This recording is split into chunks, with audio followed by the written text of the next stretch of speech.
Eu sou a professora Amanda, de Geografia, e hoje vamos ver um pouquinho de fluxos migratórios nas regiões Sudeste e Sul. Primeiramente, a gente tem que lembrar da regionalização do Brasil. O que é regionalizar? É você dividir as áreas de acordo com características semelhantes. Exemplo, a região Sul tem características que a diferenciam da região Norte, né?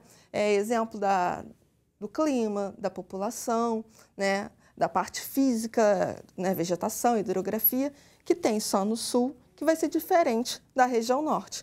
Por exemplo, região Norte, clima equatorial, aquele quente, úmido, e no Sul é um clima subtropical. Ele tem uma temperatura mais baixa e a quantidade de chuva ao longo do ano também bem menor. Isso tem vários fatores que a gente não vai falar hoje, tá? Região Sul e Sudeste. Existem outras formas de regionalizar o Brasil? Existe. A primeira foi essa do IBGE, de acordo com 5 regiões, né? Leva em conta características físicas, histórico-culturais, né? E aí até hoje, chegar hoje, região Norte, Centro-Oeste, Nordeste, Sul e Sudeste. Existe uma outra forma de regionalizar, que é de acordo com os complexos geoeconômicos, é de acordo com a característica econômica. E aí são 3 regiões, é a região Amazônia, a região Nordeste e a região Centro-Sul. Também existe uma forma de regionalizar de acordo com a integração no processo técnico-científico informacional. E aí a gente chama de 4 Brasis, que foi um geógrafo chamado Milton Santos.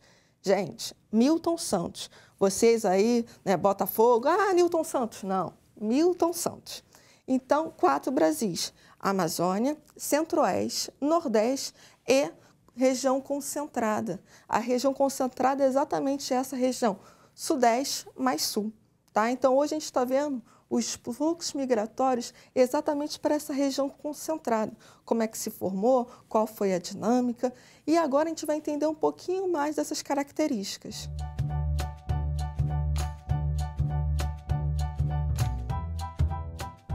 Fluxos migratórios. O que são eles?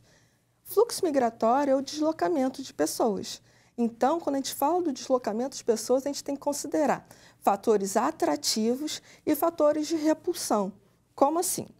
Ninguém sai do lugar onde que mora se não tiver alguma coisa que faça ele querer sair. Pode ser falta de emprego, pode ser custo elevado, né, na cidade, aluguel, pode ser violência, pode ser questão ambiental, né, poluição. Vai ter algum fator de repulsão que faça com que eles saiam, né? E aí, a partir do momento que você decide sair, você vai ver a área que mais te interessa de acordo com características, oferta de emprego, qualidade de vida, e aí são os fatores atrativos. Então, o migrante, ele sempre considera fator de repulsão e fator de atração. No caso, os europeus, né, os portugueses, quando vieram para o Brasil, a gente pode falar que eles eram emigrantes de Portugal, porque eles saíram de Portugal.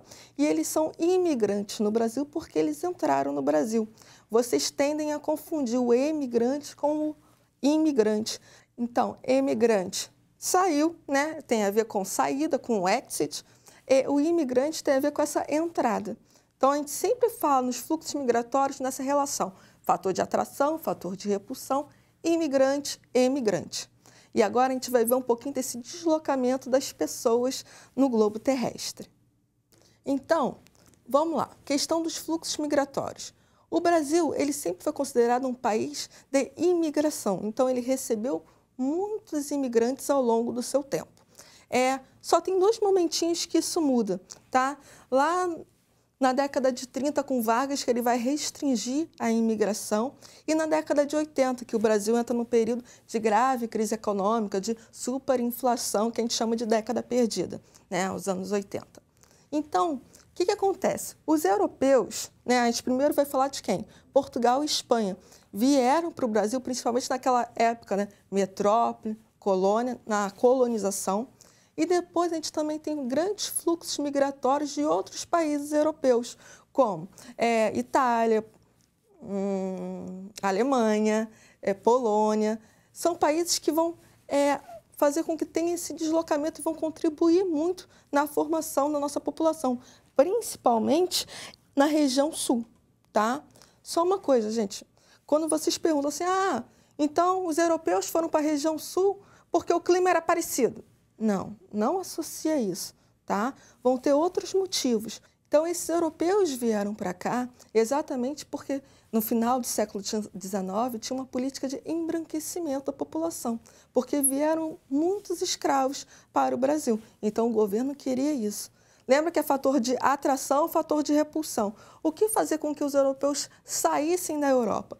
Questões, né, de custo de vida, falta de emprego. Então, eles vão para a região sul porque lá tem o quê? Ofertas de terras, essa disponibilidade de crescer, né, num novo país.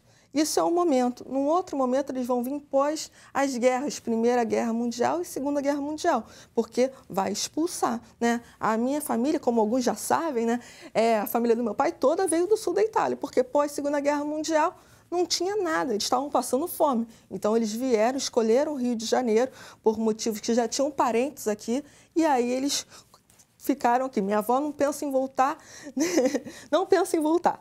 Então, tem essa relação. Então, a gente vai falar um pouquinho dos fluxos migratórios internos. Para isso, eu separei 3 setas. Essa primeira seta aqui é um fluxo intenso. O que significa isso? Muitas pessoas se deslocando de um lugar para o outro. Essa segunda seta em azul é um fluxo mediano, tá? Então, a gente pode falar que, comparando uma para a outra, teve uma redução do quantitativo de pessoas que foram de um lugar para o outro. E essa seta aqui, né, mostra uma redução ainda maior, tá? Então, eu vou sempre pegar essas setas para explicar para vocês. Vocês vão olhar que existe um mapa do Brasil exatamente destacando essas 5 regiões. O que acontece? Até a década de 50, 60, os fluxos migratórios da região Nordeste para a região Sudeste e Sul eram muito intensos. Então, vinham muitas pessoas para cá. Por quê? Primeiro, as pessoas saíam principalmente do sertão nordestino, devido à escassez hídrica, né? O que seria escassez hídrica? Pouca chuva. Devido a essa quantidade, né, que vai afetar exatamente na questão da agricultura, da pecuária. Então, isso expulsa as pessoas, é um fator de repulsão. E eles vão escolher a região Sudeste e Sul por quê? São regiões, centros econômicos, principalmente devido à industrialização, Vargas, na década de 30, que vai estimular esse processo de substituição de importações, depois com o JK. Além disso, muitas pessoas, né, um fluxo um pouquinho menor, vão para a região Centro-Oeste. A região Centro-Oeste atrai migrantes da região Nordeste e Sul exatamente pela construção de Brasília, pela transferência da capital. Então, a gente vê que a região Sul e Sudeste são regiões que recebem muitas pessoas e acabam expulsando algumas, principalmente a região Sul, porque vai ter uma grande compartimentação agrícola e as pessoas vão querer ir para a região Centro-Oeste e região Norte, buscando essa questão de uma área mais barata para a produção.